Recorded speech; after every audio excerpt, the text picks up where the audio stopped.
والحدوته بتبدا بجاك تورنت مدرس سابق ساب وظيفته يعني، وبنشوفه بيدخل فندق منعزل اسمه اوفرلوك. بيكون عنده ميعاد مع مستر اولمان مدير المكان ده عشان يستلم منه وظيفه ما هناك. وفي نفس الوقت بنشوف مراته ويندي وابنه داني. الولد بيكون مش عاجبه ان هم هيروحوا الفندق وان ابوه هيشتغل فيه ويفضلوا هناك مده طويله. وبنرجع للمقابله بتاعت جاك، وبيحكي انه بعد ما كان شغال مدرس فهو دلوقتي متفرغ تماما للكتابه. وبيحكي المدير ان الفندق بيفضل مفتوح من 15/5 ليوم 30/10، يعني الصيف كله يعتبر، وبيتقفل الشتاء كامل بسبب ان المكان ده منعزل، وفي الشتاء بيبقى الجو وحش جدا وما فيش اي حد ممكن يجي الفندق. وبيحذروا مدير المكان انه الشغلانه دي مش سهله ومش اي حد يقدر يعملها، بالذات ان جاك هيعتني بالمكان ده في الشتاء وهيحس بالعزله بسبب ان هو هيبقى وحيد في المكان. وبيحكي له عن حادثه حصلت في الفندق سنه 1970، وهي ان المشرف السابق ايامها اللي كان اسمه ريتشارد استلم الشغلانه وجي مع مراته وبناته الاثنين الصغيرين. ولكن في احدى ليالي الشتاء الحزينه الراجل اتجنن تماما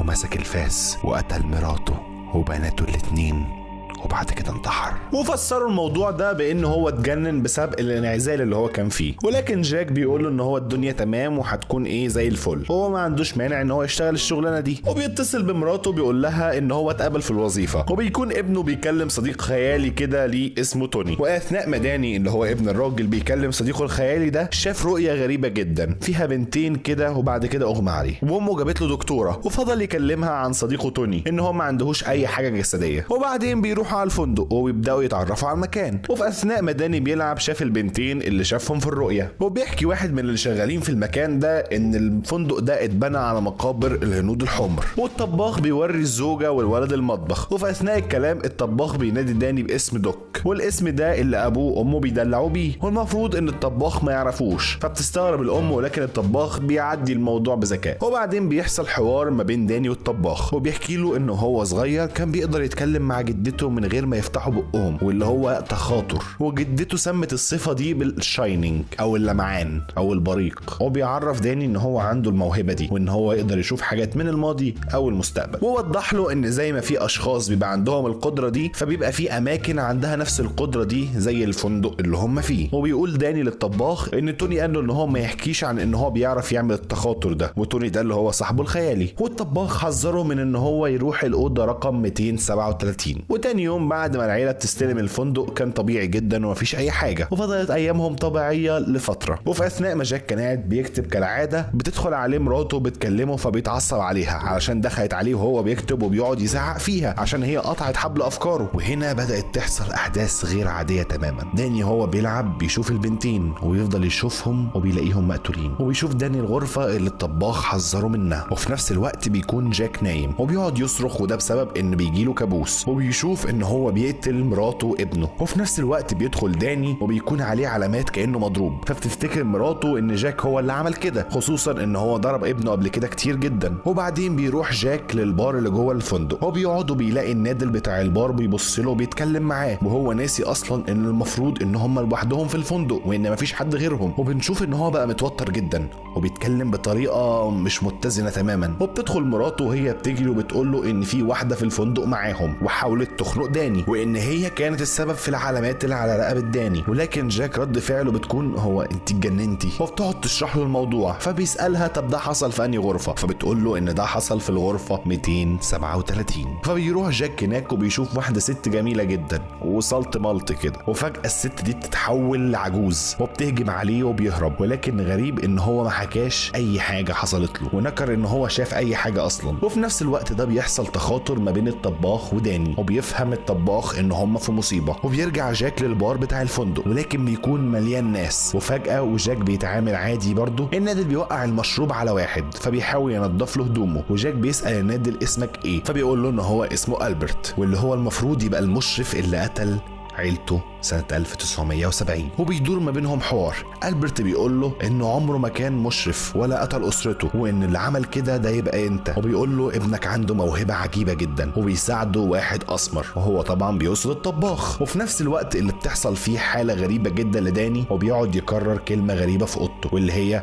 ريد روم. ولما امه بتدخل عليه بيقول لها ان داني مش هنا، وبيقعد يفضل يكرر الكلمة تاني. وبيكون الطباخ في طريقه للفندق، وبتلاحظ الام حاجة غريبة جدا، وهو ان كل اللي كان جاك بيكتبه طول الفترة اللي فاتت دي كلها هي جملة واحدة متكررة، والجملة دي بتقول ان الشغل الكتير من غير لعب مخلي جاك دمية مملة. وبتتصدم الام، ولكن بيكون جاك وصل وبيتهجم عليها، وبيكون داني سامع اللي بيحصل ده كله بسبب قوة التخاطر اللي عنده. وفي اثناء ما بيتهجم عليها جاك بعد لما اتجنن تماما بتضربه بالمضرب وبتهرف، وبتشده عشان تحبسه في غرفة تخزين الاكل اللي في المطعم، وبتقفل عليه وبتمشي وبتروح علشان تنام وترتاح. وبعدها بشوية بيفوق جاك وبيساعده ألبرت وبيخرجه. وفي نفس الوقت دخل أندي على أمه بسكينة وهو بيكرر كلمة ريد روم وبيكتب الجملة على الباب، ولكن أمه بتصحى وبتاخد منه السكينة. وبتلاحظ في انعكاس المراية إن كلمة ريد روم اللي كتبها داني في انعكاس المراية بتبان كلمة ميردر، واللي معناها بالإنجليزي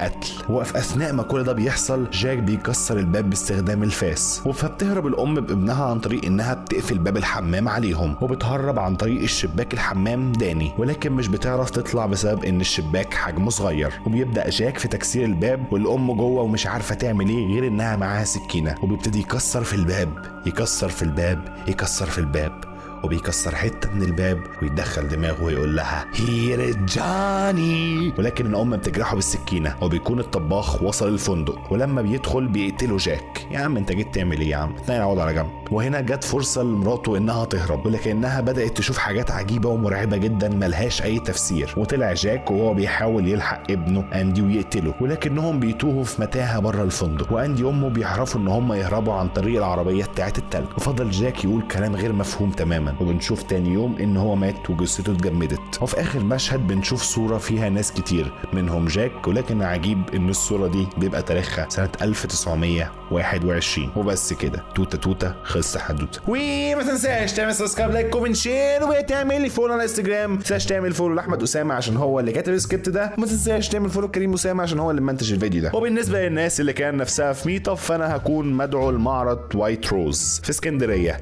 من يوم 1/8 اليوم خسر ايه. وبالنسبه للناس اللي كان نفسها في ميت اب، انا هكون مدعو لمعرض وايت روز في اسكندريه من يوم 1/8 ليوم 5/8 في قصر ثقافه الانفوشي. واحمد اللي هو السكريبت رايتر هيكون مشارك هناك بلوحه من اللوحات بتاعته، وهيكون برضو موجود في المعرض. وبس كده، هستنى ان شاء الله ان انا اشوفكم هناك. وبس كده، السلام عليكم. في اساطير الكونغ فو باندا بوم بوم بوم بوم بوم بوم بوم بوم، نشأ في حي فقير، عمل في مطعم صغير، بالصدفه في يوم اصبح من المشاهير. بوم تشخ بوم، كونغ فو باندا كونغ فو باندا بوم بدوم بوم دوم بوم بوم بدوم بوم. المعلم شيفو قد اكتشف قدراته، علمه اشياء تنمي مهاراته. كونغ فو باندا كونغ فو باندا تدرب وقاتل مع اروع المقاتلين، حارب معهم وحاز لقب التنين.